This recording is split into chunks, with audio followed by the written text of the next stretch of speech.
Most people kill their plants slowly, and they never even realize it. Not from neglect, not from pests, not from bad soil. From watering. Too much, too little, too often, or at the wrong time. For years, that was me. I watered on a schedule that felt logical, every few days, same amount, same routine. And my plants looked terrible, some were drooping, some had yellow leaves, some just quietly died. Then I changed one thing. I stopped watering by the calendar and started watering by the plant. What happened next completely transformed how every single plant in my home and garden performed. This video walks you through the exact watering system I now use, the principles, the schedule, the adjustments, and the mistakes I stopped making. By the end, you will know how to water smarter, not harder. Let's start with the core problem. Most people approach watering like it's a fixed task: water the plants on Monday and Thursday, done. The issue is that plants don't operate on your schedule. They respond to temperature, light, humidity, soil type, pot size, and season. A plant sitting in a south-facing window in July needs water far more frequently than the same plant sitting in a north-facing corner in December. When you water on a fixed calendar without checking conditions, you're essentially guessing. And guessing with water is how root rot starts, how soil stays soggy, and how plants never quite thrive. The first principle I built my new schedule around is the soil check. Before you water anything at all, you check the soil first. This sounds simple, but it changed everything. The method is straightforward. Push your finger 1 to 2 inches into the soil. If it feels moist, don't water. If it feels dry at that depth, water. For succulents and cacti, let it dry out completely before adding any water. For tropical plants like pothos, philodendrons, or peace lilies, water when the top inch or 2 is dry. For moisture-loving plants like ferns or calatheas, water when only the very surface begins to dry. This single habit, checking before watering, eliminates the two most common watering errors at once. Overwatering and underwatering both disappear when you let the soil tell you what the plant needs rather than the calendar. After about 2 weeks of doing this consistently, you will start to notice patterns. You will begin to know roughly how long it takes for each of your plants to dry out. And once you know that, you can build a real, reliable schedule around actual data instead of assumptions. The second principle is deep watering. This is where most people get it wrong even when they're watering at the right time. Shallow watering, pouring a small amount of water on the surface and stopping, trains roots to stay near the surface of the soil. Surface roots are weak roots. They dry out faster, they're more vulnerable to temperature changes, and they don't anchor the plant effectively. Deep watering means you water thoroughly until water flows freely from the drainage holes at the bottom of the pot. You let the entire root zone get saturated, then you stop, let it drain fully, and don't water again until the soil check tells you it's time. Deep watering does two things simultaneously. It encourages roots to grow downward toward moisture, which builds a stronger, more resilient root system. And it flushes out salt and mineral buildup from tap water and fertilizers that accumulates near the surface over time. That buildup, if left unchecked, causes leaf tip burn and interferes with nutrient absorption. So deep watering isn't just about hydration, it's about overall plant health. The rule is simple. Water less often, but water more thoroughly every single time. Now let's talk about watering frequency, because this is where the schedule starts to take real shape. Frequency is never one size fits all, but there are reliable categories you can use to group your plants. Fast-draining plants in terracotta pots with sandy or gritty soil like cacti, succulents, and aloes typically need water every 10 to 14 days in spring and summer, and sometimes as infrequently as once a month in winter. Medium moisture plants in standard potting mix like pothos, snake plants, ZZ plants, and monsteras typically need water every 7 to 10 days during the growing season and every 14 to 21 days in winter.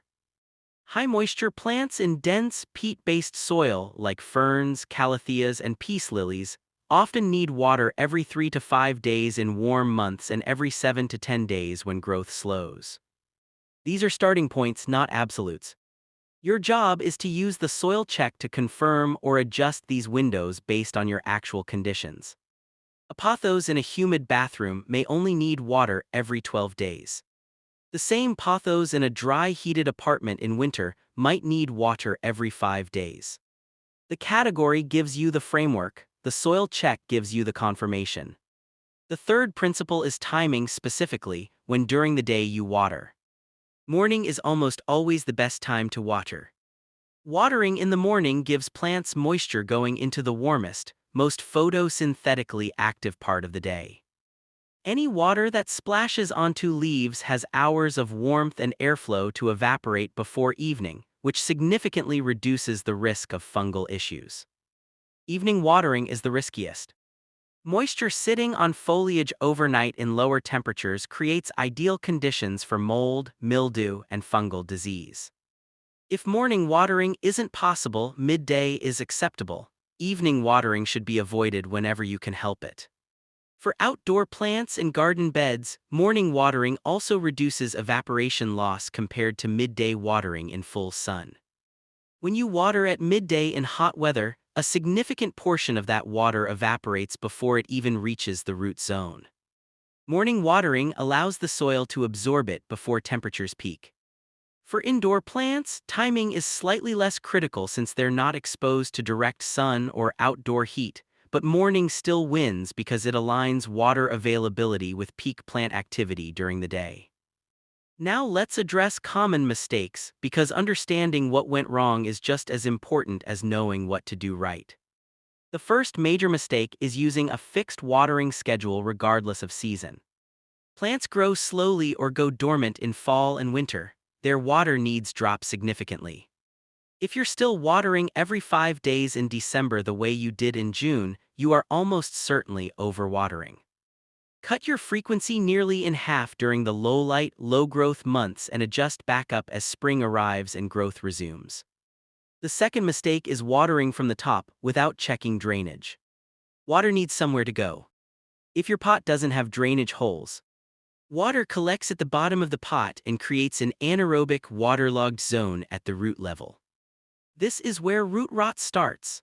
If your pot has no drainage, either repot it into one that does or use a layer of drainage material and water very sparingly and carefully.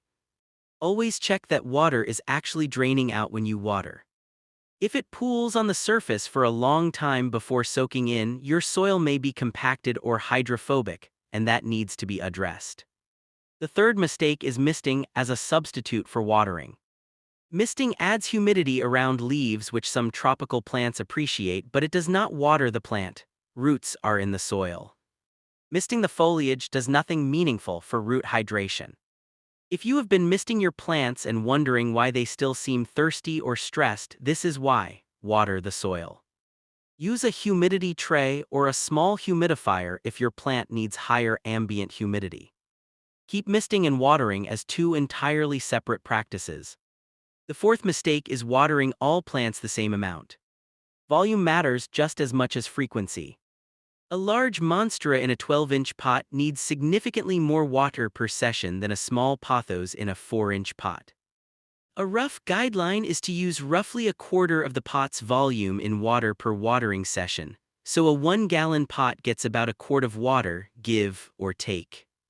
But again, the actual measure is whether water runs freely from the drainage holes.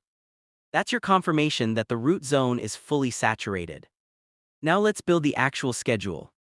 The most effective watering schedule is one that's organized around plant groups rather than individual plants. This makes it manageable, consistent, and easy to maintain even if you have a lot of plants. Start by sorting your plants into 3 groups based on their water needs. Group 1, drought-tolerant plants, succulents, cacti, snake plants, ZZ plants. Group 2, moderate moisture plants, pothos, monsteras, philodendrons, rubber plants, peace lilies. Group 3, high moisture plants, ferns, calatheas, nerve plants, carnivorous plants.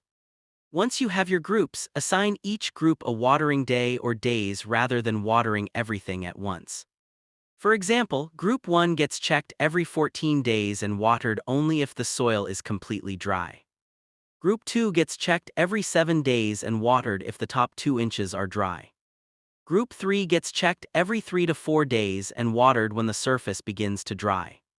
This structure means you're doing quick soil checks on a routine cycle rather than trying to remember the last time you watered each individual plant. It removes guesswork from the process entirely. Over the first month, track what you observe. Note which plants are drying out faster than expected and which are holding moisture longer. Adjust your group assignments or check intervals based on what the soil is actually telling you. This is how the schedule becomes truly personalized. Within 4 to 6 weeks, most people find they can water confidently without uncertainty because they've replaced guessing with a system that responds to real conditions. The results of switching to this system are consistent and measurable. Root systems become stronger because deep watering encourages downward root growth. Leaves become more vibrant because the plant is no longer oscillating between wet stress and dry stress. Growth rates improve because stable, appropriate moisture supports consistent nutrient uptake. Plants that previously looked perpetually tired begin to look genuinely healthy. Yellowing caused by overwatering stops, wilting caused by underwatering stops. The plant stabilizes, and stability is where growth happens. The watering schedule that changed everything wasn't complicated. It was consistent, it was built around observation rather than assumption. It treated each plant's needs as individual rather than uniform. Soil check before every watering, deep watering every time, frequency adjusted by plant type and season. Timing in the morning whenever possible, plants grouped by need to keep the routine simple. These are not advanced techniques. They are discipline basics applied with regularity. And discipline basics done consistently over time produce results that no shortcut ever will.